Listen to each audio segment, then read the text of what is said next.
আজকে হলো 31st, বছরের শেষ দিন, 31 ডিসেম্বর। আর এখানে সমস্ত কাঠ আমাদের রেডি হয়ে গেছে। সোনু, সবাই আমরা লাইট টাঙাতে ব্যস্ত, আর সোনু এখন এখানে ওর বড় বাবার নকল করছে। আমরা অনেকক্ষণ ধরে যুদ্ধ করে চলেছি, কিন্তু লাইটটা এখনো পর্যন্ত টাঙাতে পারছি না।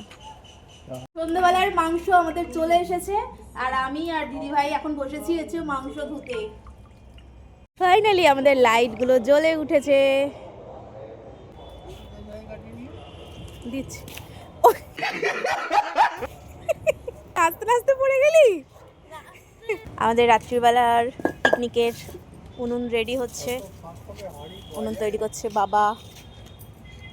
এই হলো আমাদের 31স্টের হচ্ছে কেক, আর এটা হোমমেড কেক। এরকম আরেকটা বানানো হয়েছে। এখানে আমাদের সমস্ত সবজি এসে গেছে, আর আমরা দুপুরবেলা থেকে সবজি কাটা শুরু করে দিয়েছি, যেহেতু অনেক কিছু কাটতে হবে তাই এখন থেকে